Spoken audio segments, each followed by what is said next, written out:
বিটিএডিৰ বিভিন্ন সমস্যালৈ আজি আমি দিল্লীৰ যন্তৰ মন্তৰত 3 ঘণ্টীয়া ধৰ্ণা কাৰ্যসূচী ৰূপায়ণ কৰিছোঁ।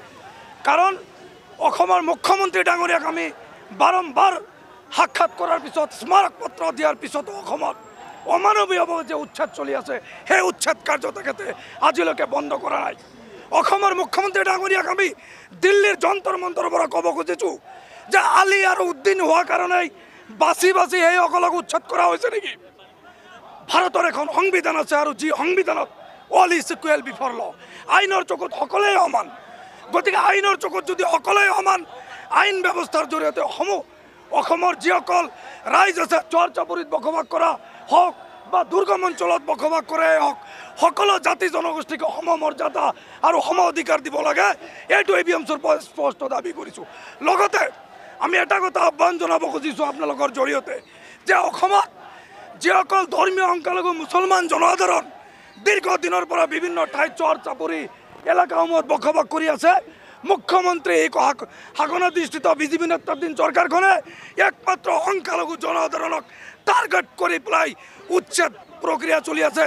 আমি উচ্ছেদৰ বিৰোধী নহয়, কিন্তু উচ্ছেদ কৰাৰ পূৰ্বে জৰীপ কৰি পেলাই সেই পৰিয়ালসমূহক পুনৰ সংস্থাপন দিয়াটো এখন কল্যাণকামী ৰাজ্য, এখন সুস্থ গণতন্ত্ৰৰ এটা বৈশিষ্ট্য। আমি আহ্বান জনাইছোঁ অসমৰ মুখ্যমন্ত্ৰী ডক্টৰ হিমন্ত বিশ্ব শৰ্মা ডাঙৰীয়াক যে আজি এই কাৰ্যসূচী দিল্লীত হৈছে, আগন্তুক দিনত অসমত ধাৰাবাহিকভাৱে গণতান্ত্ৰিকভাৱে আমাৰ কাৰ্যসূচী ৰূপায়ণ হ'ব।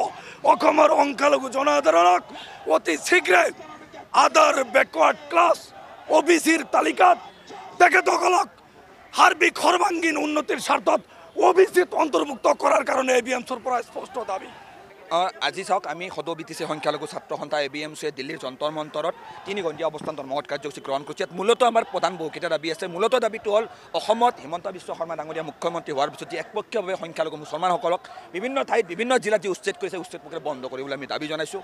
আৰু অসমৰ এক ভূমি জৰীপ চলাই অসমৰ প্ৰতিটো গৰাখহনীয়া পীড়িত বা বিভিন্ন কাৰণত যিখিনি পৰিয়ালে নিজৰ ভূমিৰ মাটি হেৰুৱাইছিল, সেই পৰিয়ালসমূহক ভূমিহীন পৰিয়ালসমূহক ভূমিপট্টাহীন পৰিয়ালসমূহক ভূমিপট্টা দিয়াৰ দাবী আমি এই যন্তৰ মন্ত্ৰৰ পৰা আমি উত্থাপন কৰিছোঁ। কাৰণ আপোনালোক এটাই জানে, অসমত গৰাখহনীয়াত এতিয়ালৈকে 1954 চনৰ পৰা 2007 চনলৈকে প্ৰায় 28 লাখ বিঘা মাটি যা গৈছে। অলমষ্ট আমাৰ দিল্লীখনৰ সমান মাটি এটা নদী ব্ৰহ্মপুত্ৰই উটুৱাই লৈ গৈছে। তো সেই মানুহখিনি আজিলৈকে ক্ষতিপূৰণ নাপালে, পুনৰ সংস্থাপন নাপালে। তেওঁলোকে যি বছৰ বছৰ যুগ যুগ ধৰি বিভিন্ন ঠাইত বসবাস কৰি আছে চৰকাৰী মাটিত, সেইখিনি মানুহক ভূমিপট্টা নিদিয়াকৈ একপক্ষীয়ভাৱে চৰকাৰে ভোট বেংকৰ স্বাৰ্থত সেইখিনি মানুহক এভিকশ্যন কৰি আছে, উচ্ছেদ কৰি আছে। আৰু উচ্ছেদৰ সময়ত যোৱা দৰং জিলাৰ গৰুগুটিত 2জনকৈ ব্যক্তিক গুলীয়াই হত্যা কৰিলে, য'ত নেকি এখন 12 বছৰীয়া কিশোৰো আছিল। সেইকাৰণে আমি দাবী জনাইছোঁ উচ্ছেদিত পৰিয়ালসমূহৰ সম্পূৰ্ণ পুনৰ সংস্থাপন, উচ্ছেদৰ দ্বাৰা আক্ৰান্ত হোৱা প্ৰতিটো পৰিয়ালক ক্ষতিপূৰণ, যিসকল ব্যক্তি নিজৰ প্ৰাণ হেৰুৱাব লগা হ'লে উচ্ছেদৰ সময়ত সেই পৰিয়ালসমূহৰ সম্পূৰ্ণ ক্ষতিপূৰণৰ দাবী কৰিবলৈ আজি মই আপোনালোকৰ জৰিয়তে দিল্লীৰ যন্তৰ মন্তৰৰ পৰা অসমৰ মাননীয় মুখ্যমন্ত্ৰী ডক্টৰ হিমন্ত বিশ্ব শৰ্মা ডাঙৰীয়াক অনুৰোধ জনাইছোঁ। ডক্টৰ হিমন্ত বিশ্ব শৰ্মা ডাঙৰীয়া, আমি ABMCয়ে কৈছোঁ, আপুনি শুনক যে ভাৰতখন এখন কল্যাণকামী গণতান্ত্ৰিক ধৰ্মনিৰপেক্ষ ৰাষ্ট্ৰ। এইখন ৰাষ্ট্ৰত নিজৰে দেশৰ নাগৰিকক বিদেশী বুলি আপোনালোকে লেবেল লগাই, বেদখলকাৰী বুলি লেবেল লগাই আপোনালোকে ঘৰ বাৰী ভাঙি উচ্ছেদ নকৰিব, গুলিয়াই নামাৰিব।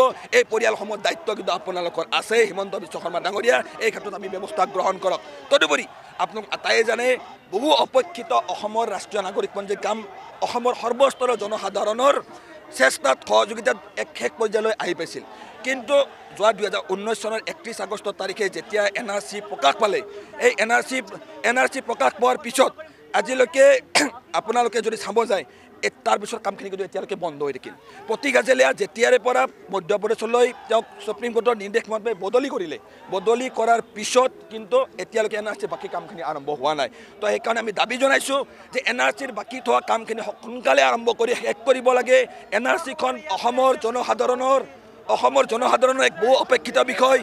অসমৰ বহু অপেক্ষিত বিদেশী সমস্যাৰ সমাধানৰ কাৰণে অসম চুক্তিৰ ওপৰত ভিত্তি কৰি NRC কাম চলিছিল। আমি আশা কৰিছিলোঁ যে NRCৰ জৰিয়তে অসমৰ বহু এক অপেক্ষিত যি বিষয় বিদেশী সমস্যা, এই বিদেশী সমস্যাৰ সমাধান হ'ব। কাৰণ বিদেশী সমস্যাৰ নামত বহুত অসমত মন্ত্ৰী হ'ল, মুখ্যমন্ত্ৰী হ'ল, বহুত শাসক হ'ল, কিন্তু সমস্যা সমাধান নহ'ল। সমস্যাৰ দ্বাৰা NRC একমাত্ৰ বিষয় যি অসমৰ ভাৰতৰ উচ্চতম ন্যায়ালয়ৰ তত্ত্বাৱধানত হৈছিল। এই NRCক সকলোৱে মানি লৈছিল। আমি দাবী জনাইছোঁ শীঘ্ৰে NRC বাকী থকা বাকী বন্ধ কৰিব লাগে।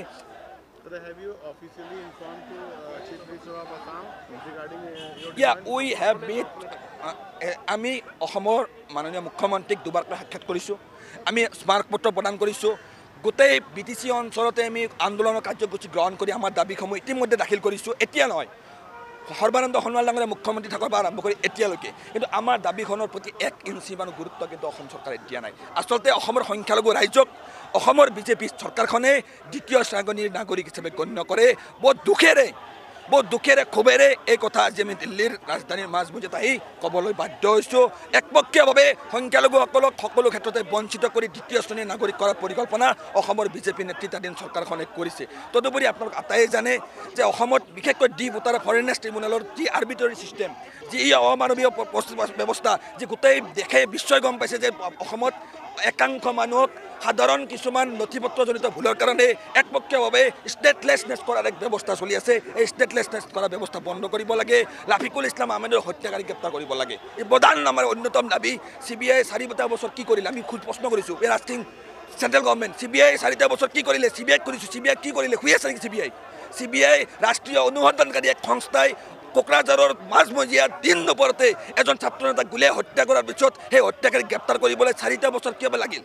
আজি 3জন হত্যাকাৰীৰ নাম ঘোষণা কৰিছে CBI। সেই 3জন হত্যাকাৰীক ভাৰতবৰ্ষত কোনে বিচাৰিব পৰা নাই? কিয় বিচাৰিব পৰা নাই? আমি প্ৰশ্ন কৰিছোঁ, সেইকাৰণে আমি দাবী জনাইছোঁ।